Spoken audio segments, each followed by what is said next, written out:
শুভ সকাল আমার প্রিয় পরিবার। তো তোমরা সবাই কেমন আছো? আশা করি সবাই ভালো আছো, সুস্থ আছো। আমরাও ভালো আছি। আমার গলার ভয়েসটা একটু অন্যরকম, কারণ আমার গত এক সপ্তাহ ধরে ভীষণ শরীর খারাপ। জোরে কথাও বলতে পারছি না, আর কোনো কিছু করতেও পারছি না কাজবাজ। আর এটা হচ্ছে এই ঝাড় জঙ্গল সব কিছু দেখে বুঝতে পারছো এটা আমার বাবার বাড়ি। তো বাবার বাড়িতে এসে আমার মেয়ে, দুই মেয়ে আর বাবা, ভাইয়ের মেয়ে সবাই মিলে চলে গেছে মাছ ধরতে। আমাদের বিলে মাছ ধরার মানে কি বলে ওগুলাকে, খাড়ি আছে। তো ওদের মাছ ধরা প্রায় শেষ, আর আমি পুচকুটাকে নিয়ে যাচ্ছিলাম বিলের দিকে। আমি যখন যাচ্ছিলাম ততক্ষণে দেখি ওরা সবাই চলে আসছে বাড়ির দিকে। তারপরে ভাবলাম ওরা যেহেতু চলে আসছে তবুও আমি একটু দেখে আসি, কারণ বহুদিন পর, মোটামুটি 17-18 বছর হয়ে গেল এই জায়গাটাতে আমি আসিনি এই বিলে। দেখতে কিন্তু কতটা অপূর্ব লাগছে বলো তো, এতটা সুন্দর দেখে বলে বোঝাতে পারবো না। ছোটোবেলার স্মৃতিগুলো কিন্তু এই বিলের মধ্যেই কেটেছে, এই ঝিলটায়। তো এখন কিন্তু আমার কাছে সবই এগুলো স্মৃতি, তাই না? তারপরে পাশেই দেখো মাখনা চাষ হয়েছে। আগে কিন্তু এই মাখনা চাষ কিছুই ছিল না। আগে এই বিলে কিন্তু ধান চাষ হতো আর মাছ, ব্যাস। আর এখন যে নতুন নতুন চাষ হচ্ছে সেগুলো কিন্তু আমি চোখেও দেখিনি। দেখতে কিন্তু শাপলা পাতার মতো, আর ফুলগুলো আমি দেখিনি কেমন জানি না। তো এটাই হচ্ছে মাখনা চাষ, আর পাশেই দিকে মাছ ধরা হচ্ছে। ধরেছে বড় বড় শোল মাছ। এই সবে মাত্র ধরা শুরু করেছে, পুরোপুরি কিন্তু ধরা হয়নি। একটা মাছ নিচে পড়ে গিয়েছিল, তাই ওটা আবার তুলে দিল হাঁড়িতে। তো আমিও এরকম ছোটোবেলায় প্রচুর মাছ ধরেছি, আর এখন কিন্তু এক পা জলে নামালেই প্রচুর ভয় লাগে। মনে হচ্ছে কি আছে না আছে, এরকম মনে হচ্ছে। তারপরে চলো এবার তোমাদের সামনের দিকটা একটু দেখিয়ে দিই, কত অপূর্ব লাগছে বলো তো। আসলে এই জায়গাটা আগে অনেকটা গভীর ছিল, এখন কিন্তু ধীরে ধীরে উঁচুতে পরিণত হচ্ছে। পুচকুটা এক পাও নামবে না। এখন তো এখানে কলা গাছও হয়েছে, লাগানো হয়েছে আম গাছ। আগে কিন্তু এগুলো কিছুই ছিল না। তো পুচকুটা আমি আসলে কিন্তু এক মুহূর্ত আমাকে ছেড়ে থাকে না। ওরা যদিও নতুন বাড়ি করেছে, নতুন বাড়িতে থাকে, তারপরেও আমি কিন্তু ওকে আনতে পাঠাই। আর ওকে তো ওরা হেঁটে হেঁটে যাচ্ছিল, আমাকে দেখার পর আর এক পাও নিচে নামবে না, বলেই আসছি। আর আমিও কিন্তু এই পায়ে এখানে হাঁটতে পারছি না, কারণ কী বলতো, এই উঁচু নিচু জমি, কোথায় যেন পড়ে যাচ্ছি। আসলে তোমাদের দেখাতে পারিনি, কতবার যে পড়ে গেলাম বলে বোঝাতে পারবো না। এই প্রথম কতদিন পর এখানে হাঁটছি, আর এই চিলটা দেখে মনে হচ্ছে না যে বাড়িতে যাব, মনে হচ্ছে এখানে কিছুক্ষণ থেকে যাই। রিয়ারা কিন্তু খুব তাড়াতাড়ি হাঁটতে পারছে, ওরা যে কখন চলে গেল দেখতেও পেলাম না। তো একে বললাম এই রাস্তাটায় অনেক দূরে চলে এসেছি, একটু নামতে বললাম, বলছে না, ওর কিছুতেই আর নামবে না। তো চলো। আসলে এমন দৃশ্য, এমন জায়গা তোমাদের সবার ভালো লাগছে, তাই না? সত্যি তেমন আমারও ভালো লাগছে। যেদিকে তাকাচ্ছি তার চারিদিকে শুধু সবুজ আর সবুজ। তোমরা যারা বলছো দিদিভাই তুমি কোথায় হারিয়ে গেলে, কোথায় গেছো, এই যে দেখো এই গভীর জঙ্গলের মধ্যে এখন আমার বসবাস। জানি না কতদিন এখানে থাকতে হবে, তবে মন চাইছে না কোনো মতেই এখান থেকে ফিরতে। জানি না কার ভাগ্যে কি লেখা আছে, হয়তো দেখা গেল শেষ জীবনটা আমাকে এখানেই কাটাতে হবে, তাই না? আসলে ভাগ্যের কথা কেউ কখনোই বলতে পারবে না। তবে তোমরা যারা যারা আমাকে খুঁজে পাচ্ছ না, ভিডিওতেও পাচ্ছ না, তবে এবার নিশ্চিত তোমরা পেয়ে গেছো আমি কোথায় আছি এখন, আর কি করছি, কোথায় বসবাস করছি। ভাগ্য জিনিসটা বড়ই কঠিন। ভাগ্য যে কখন কোথায় কাকে নিয়ে থামিয়ে দেয় কেউ বলতে পারবে না। আসলে সবাই আমরা যদি জানতে পারতাম ভাগ্যের পরিহাস, তাহলে তো নিজের ভাগ্যটাকে নিজেই পরিবর্তন করে নিতাম, তাই না? আসলে জীবনটা বড়ই কঠিন। তো তো চলো এবার হচ্ছে বাড়িতে যাওয়া যাক। আবারও ও কোলে উঠলো, আবারও নামবে না। আমরা কিন্তু ওই ঝিল থেকে উপরের দিকে উঠে গেছি, এখন আছি পুকুর পাড়ের দিকে। তো চলো, পুকুর পাড়টাও চারিদিকে গাছ, এগুলো কিন্তু নতুন গাছ লাগানো হয়েছে। আমরা যখন ছোটোবেলায় ছিলাম আরও বড় বড় গাছ ছিল। এই পুকুর পাড়টায় এসে বসলে সবার মন জুড়িয়ে যায়।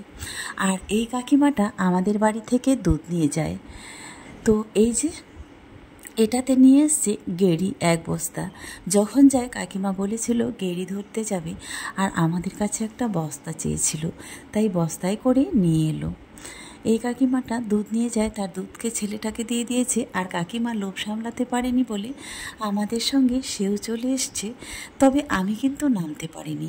ওরা 2 বোন নেমেছিল, আসলে ওরাও মাছ ধরে অভ্যস্ত নেই, ওরা ধরতেই পারেনি। আরও একটা আছে বড়, সেটা আজকে সেচা হবে না। আমাদের সামনে যে অনুষ্ঠানটা আছে সেটা শেষের পরেই ওটাতে মাছ ধরা হবে। আসলে এখন বৈশাখ মাস, বিলে কিন্তু কোথাও কোথাও জল আছে, কোথাও কোথাও আবার শুকিয়ে গিয়েছি। আর জল এখন শুকাবে না, কারণ কি বলতো, ওই যে মাখনা চাষ হয় সেটাতে কিন্তু মেশিন দিয়ে আবার জল দেওয়া হয়।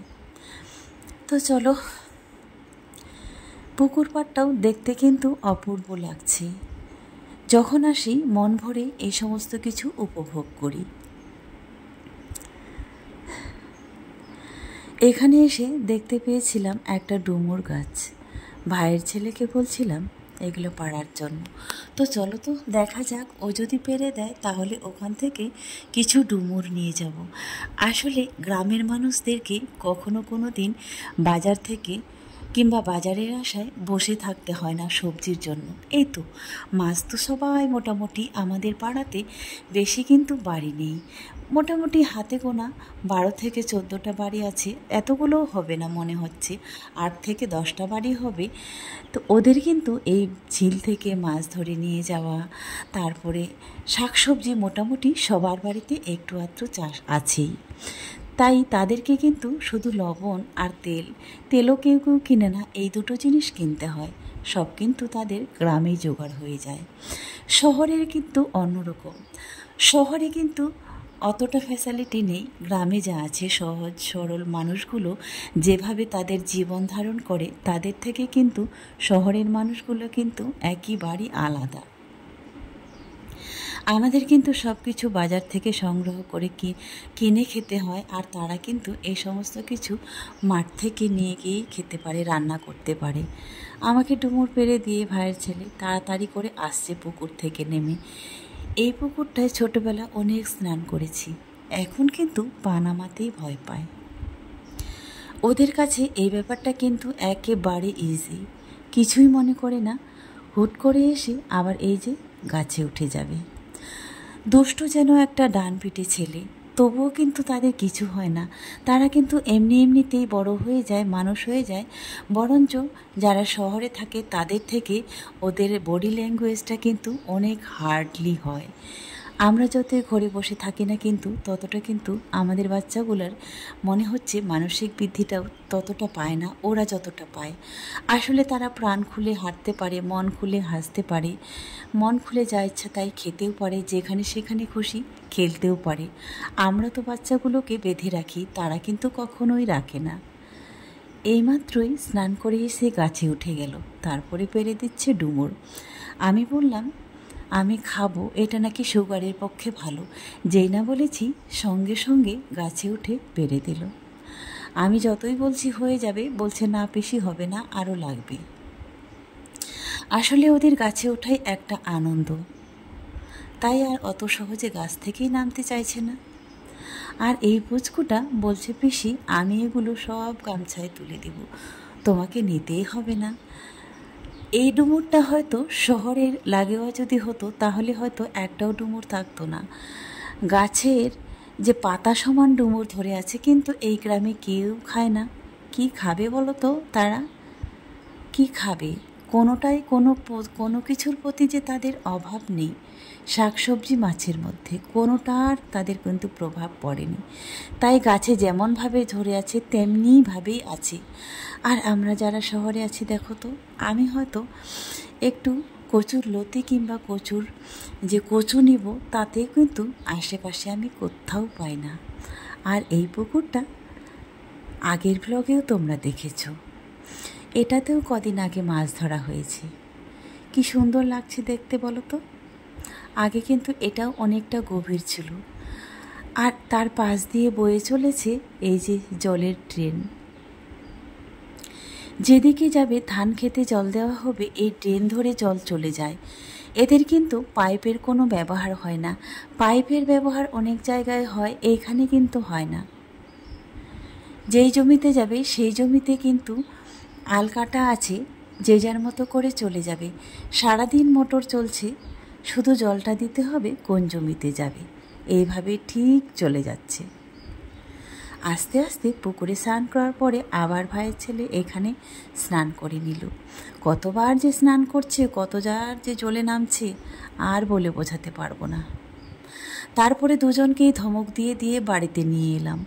বড়টা যদিও শুনছে না, ছোটটাকে একটু মানাতে পারলাম, বড়টাকে তো অনেক জোর করে পারলাম। আজকের মতো শেষ করছি। সবাই ভালো থাকবেন, সুস্থ থাকবেন।